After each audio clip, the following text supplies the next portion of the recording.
Welcome to From the Spectrum podcast. This is a podcast about autism. It is my goal to explain what is autism. I intend to use a mixture of scientific literature, personal experience, and opinion. With opinion, I will explain why I feel the way I do and give examples. I will provide links to various references for each episode. For each episode, we will discuss various aspects of autism. The From the Spectrum podcast will mostly avoid causes of autism, and I will try avoiding the increases of diagnoses of late. This is like playing tug of war with barbed wire, and I don't think I want to travel down that path. For today's episode, we will spend time discussing symptoms of criteria A from the DSM-5 TR. Remember episode 1. These symptoms are crude and it tends to capture the spectrum. In addition, I will provide personal examples, observations of others, and dialogue from others. Remember, these symptoms are not exhaustive, neither by the DSM or the ones I provide. Lastly, like reviewing criteria B, some of the word selection here makes it sound like autistics need changed and molded to fit an acceptable phenotype.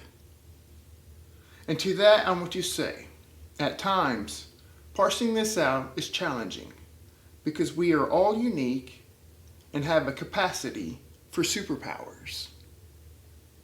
In other words, our behaviors and interests might not be acceptable to all. And now, A1. Deficits in social, emotional reciprocity, in other words, back and forth, ranging, for example, from abnormal in quotations here, abnormal social approach and failure of normal back and forth conversation. 2. Reduced sharing of interest, emotions, or affect, to failure to initiate or respond to social interactions. Okay, first, are you interesting? Do you see the things we see? Do you have a wonderful ability to become captivated by a range of whatever we are interested in? Do you have that ability? Please don't limit another person or force them to do things that you think they ought to do, so it eases whatever conflicting response you have to the situation. Remember, some components from criteria B, those unique abilities we can call superpowers. I want to qualify my comment. I want to qualify it because humans and our internal states are all on spectrums. I want to say, don't change people just because. Help them become them. Help them to understand their abilities and themselves as they are created, not as you think they should be. Please check out Simon Baron-Cohen and Temple Grandin on how to cultivate Autistic's incredible gifts. Because I am on this topic now, yes, Simon Baron-Cohen and the actor Sacha Baron Cohen are first cousins. Both Simon Baron-Cohen and Temple Grandin, who is also autistic, have a lifelong work of doing great things for autism. We know speech and language difficulties align with autism. The why is less interesting to me. Sure, things like the sensory processing problems resulting in becoming overwhelmed, a lack of opportunity, to develop social skills, and a history of bad experiences, the breakage and choppage of speech and language, and so forth. All of these are possible causes. It is known autistics with good speech and language still have trouble with the back and forth of conversation. But remember, what we are experiencing inside our brain is captivating and safe. Examples of A1 include when and how to join a conversation. This is me. I will walk up to 2 or more people and I have a purpose. I need something from one or more of the people. It is challenging and awkward interfering that conversation to extract what we need, what I need. At times, I can stand there and I suspect because maybe this is what people do, the others think I'm there to join the conversation. Not likely. At times, I can begin dialogue with myself. Is now a good time? Is there a break in the action to jump in? Am I interfering? Maybe I should just come back. Or, most likely, I'm thinking and will do, I'll just figure it out myself. People with autism become very self-sufficient. And often, I can miss that opportunity to join the conversation. It is complicating. When I was younger, and still today, ending a phone conversation is awkward. That standard back and forth, when is it over, and when to hang up the phone. Overall, the phone conversation at times is difficult to know when to talk. Now, at 43, it is funny, and I have experience with others capturing my awkwardness, and it is indeed funny. However, at different stages, such as a teenager, it is a different feeling. It is fascinating on different ages impact is different. The obvious challenges with back and forth and my typical monotone voice introduces weird feelings. Another factor is the monotone voice.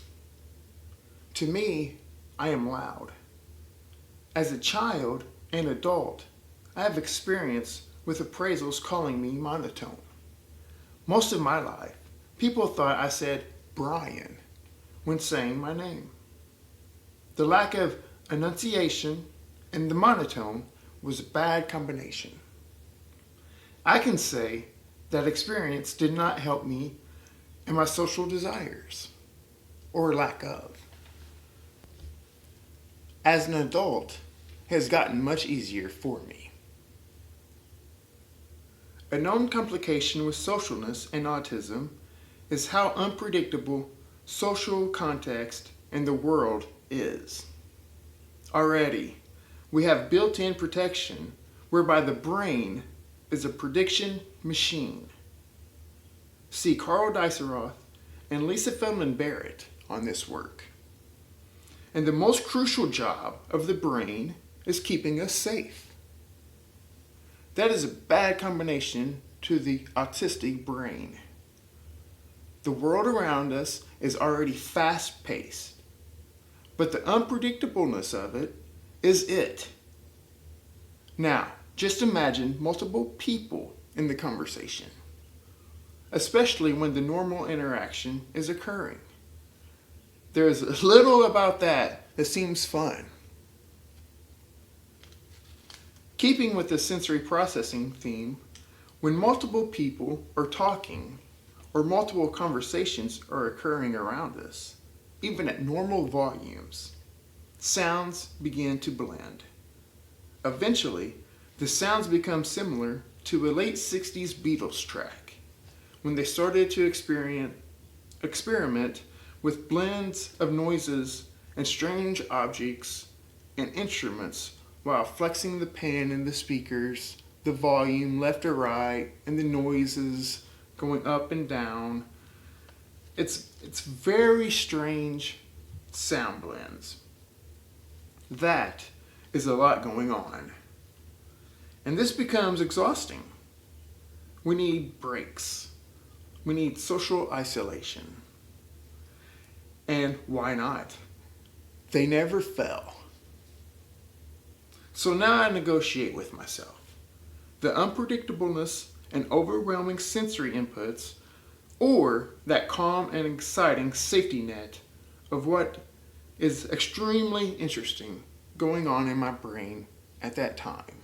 Those extreme fixated interests will always win. The propensity of the so-called abnormal fixations and intensity is not difficult. This is preferred. Lastly, on this topic, you can understand that indifference discussed in the first episode. I suspect we get stronger at blocking out that outside world.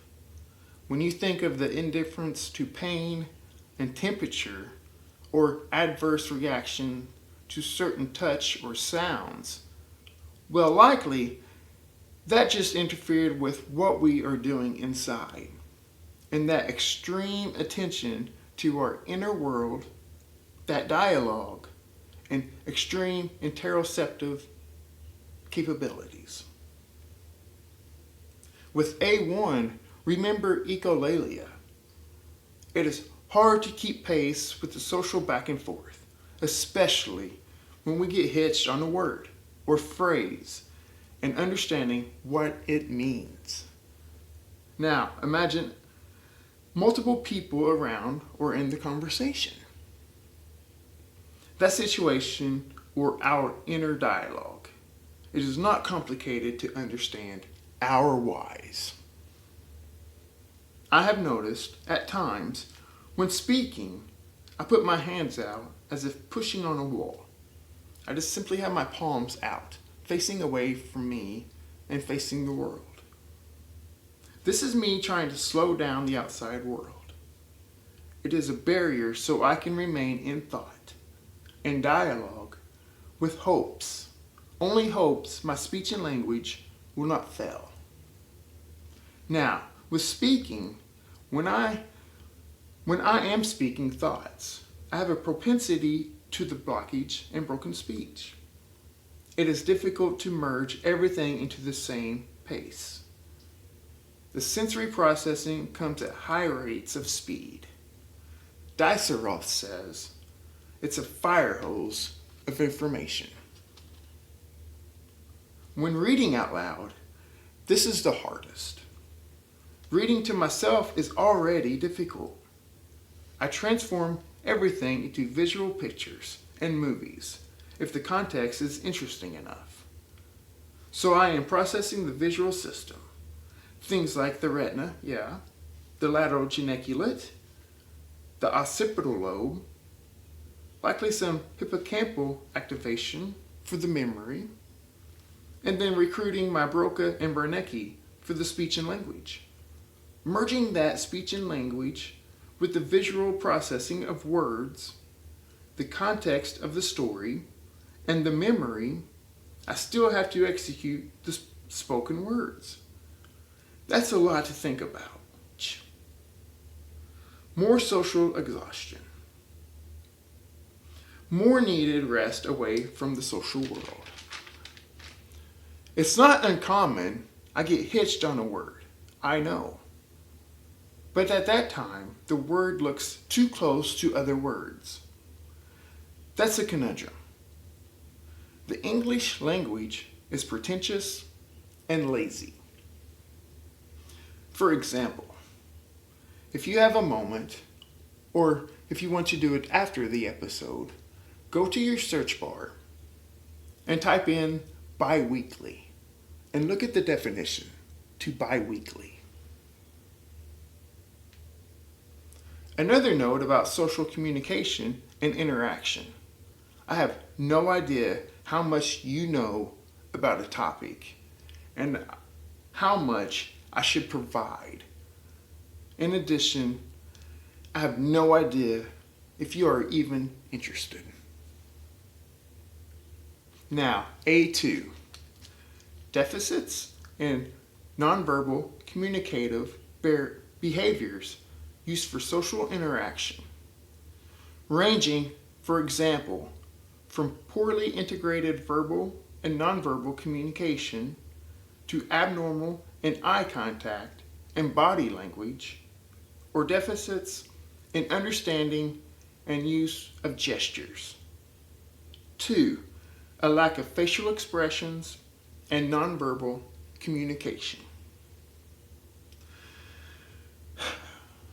2 things here. Well, 3. That's a lot. But first, we already discussed, are you interested? And 2, are you trying to mold us into something we are not when evaluating us against that symptom? With that, I did not say don't help those that have obvious challenges with communication and things like asking for help and learning how to engage to meet their needs and wants. Be careful parsing that out. We already discussed the eye contact and the fire hose of information. For me, eye contact while listening is much easier than when speaking. I want to give an opinion.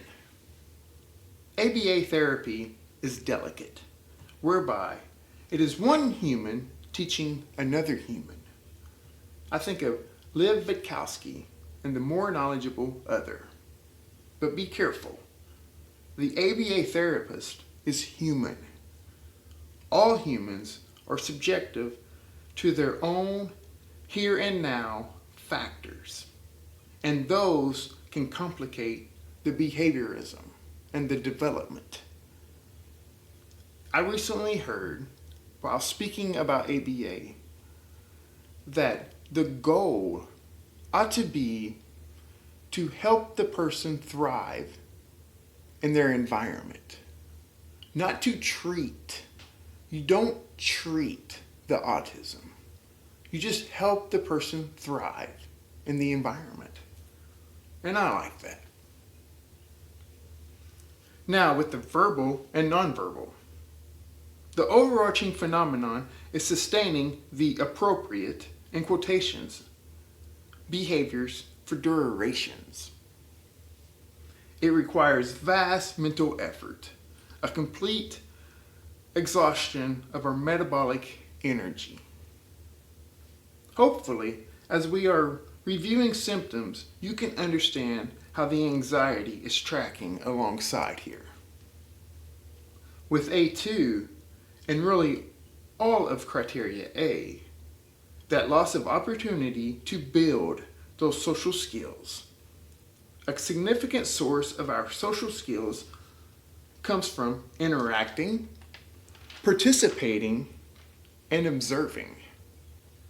It is not difficult to understand. Much of our ability comes from watching others, especially at young ages. As a child, a teen, or adult, people with autism miss this learning source. Think about how your interest, autism or not, provides you comfort. The comfort in that nervous system. You can sustain that topic. If you are speaking about a topic that you enjoy, it's easier. The interaction, the more you have knowledge on the topic, it becomes much easier. With autism, this accelerates those restricted type behaviors and makes something already difficult, like socialness, worse. Another type of communication, students in class. For me, despite how hard I try, despite how much deliberate effort I exert, listening and following along, and or while taking notes, is always been nearly impossible. Processing the sensations, following along with any visual thinking, and keeping up with the listening and note-taking is a problem.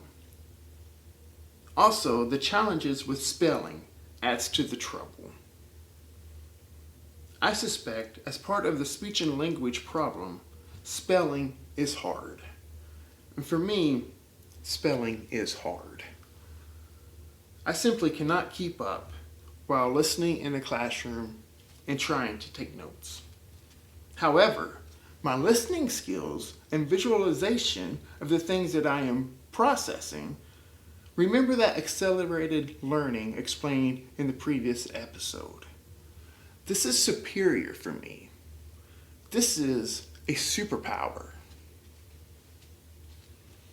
And lastly, A3. Deficits in developing, maintaining, and understanding relationships, ranging, for example, from difficulties adjusting behavior to suit various social contexts, to difficulties in sharing imaginative play or in making friends, to absence of interest in peers. Other people, the outside world, has a tough task with competing against our fixated and energetic interest and mind. I cannot overstate this. As a child, 8 or so, I was playing cops and robbers with a peer. The peer was 1 year younger. The game was simple. The cop used the plastic handcuffs to arrest the robber, and the cop would take them to our make-believe jail. I was the robber first, and I went to the jail. Easy task. Then we switched roles. The other child, being a child, decided the robber wasn't going to jail and tried to escape. This isn't far off from child's play. However, for me, that wasn't the rules, and I got overwhelmed. How difficult was it to follow the rules of the game? The plastic toys broke from my inability to understand it was just imaginative play. I broke the toys. I broke the handcuffs while attached to the other child. I was trying to move him to the jail area and was not budging from the simple rules. Fits like this was common. Another example, in the 80s and 90s, the video games kind of emerged and took off. They were common for us. I remember we played a lot of sports games. At that point, I could interact with children around my neighborhood. We were fairly close. We would play sports games outside and inside on the video games. And I remember if my character was doing too good, if it was unrealistic, such as a baseball player getting, let's say, 12 straight hits, he went 12 for his last 12, I would blow up. That couldn't possibly be. And that would throw me into fits and tantrums.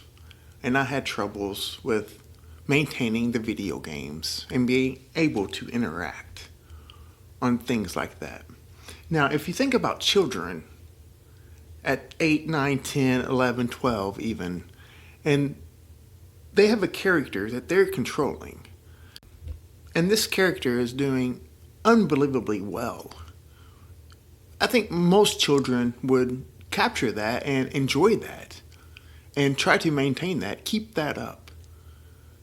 Me, on the other hand, I would take control of it and deliberately, let's say for the baseball player, make outs. I would get him out to regulate his let's say, batting average to a realistic range. That is what I preferred. I didn't want to have the character over succeed and make it unrealistic. I just couldn't understand that. And if you would think about how other children would interact with that, that was tough. It presented a lot of problems with my social interaction, even with people I was close to at the time. Also, as a child, and like the telephone problem, I have a history of being made fun of. But we should normalize this in a way. Maybe as a child and teen, that is a common situation. And maybe those pointing it out had a high affinity for wanting that recognition, wanting to be known as the funny one. That I can understand. As a child, and still today, people can interrupt or finish what I'm saying. If it is my topic, I suspect maybe they are having a hard time keeping up. So there's some interruption. But mostly, the trouble with formulating the thoughts into speech and language are broken. From the previous episode, the CNTNAP2 gene is a common factor for speech and language. Now, a complete contrast from what we were previously discussing. As I have aged, I have found myself severely touched and moved with hearing things from others, such as in psychotherapy practice. I genuinely care and can experience empathy. A lack of empathy from autistics is a misnomer. Look for some links covering this. Empathy appears to be a general description. I don't know if this is a good thing or confusing thing to break empathy down into several subtypes. Does this add to the challenges of the human language? I am not sure. However, with empathy, two subtypes, emotional empathy and cognitive empathy. Emotional empathy is the ability to share another person's feelings, and cognitive empathy is the capacity to understand such feelings. Now, with autism, people with autism have a high ability for the emotional empathy and a low ability for the cognitive empathy. And I can attest to this. I can understand this. Regardless of the subtypes, scientists and humans, we like to break things down and to add to the language and definitions, add more nouns, etc. So, empathy has subtypes. Also, later in my life, over the past 5 to 6 years, I can find myself not bothered by seemingly small talk from strangers. What helps is knowing these are short time scales. And I have an out.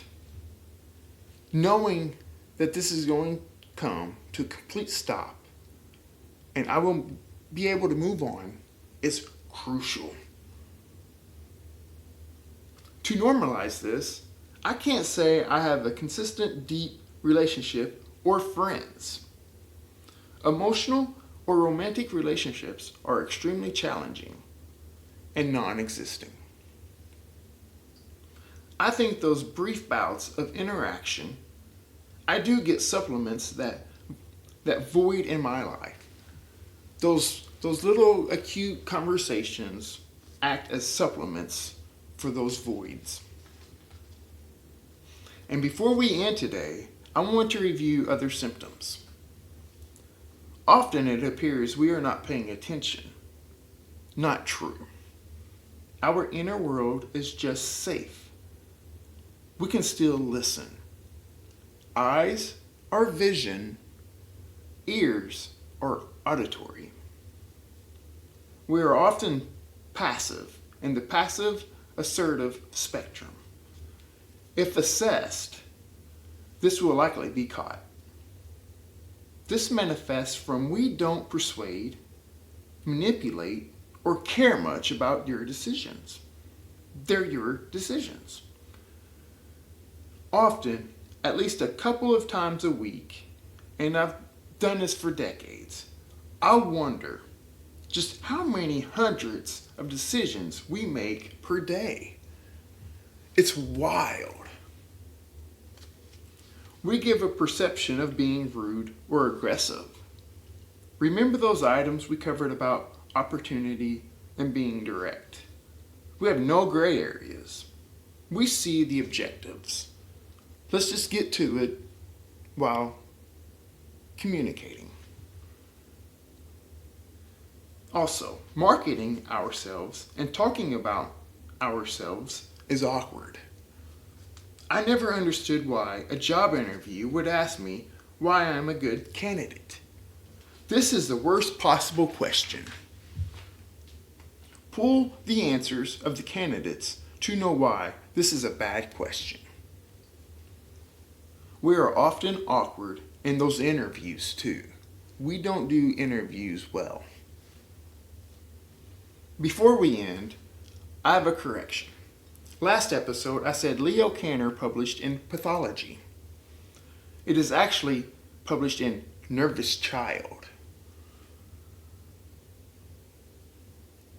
Leo's publishing falls in the pathology section of Nervous Child. As we wrap up today's episode on Criteria A, I ask you to understand how these symptoms implicate our ability to socialize and build and maintain relationships. Also, how much Criteria B is a factor. It is okay to have Criteria B. It is okay to live like B movie. If you have questions, comments, concerns, criticism, or you just want to reach out, please do. I would enjoy your conversation. You can email me at info.fromthespectrum@gmail.com. And thank you for listening to From the Spectrum podcast.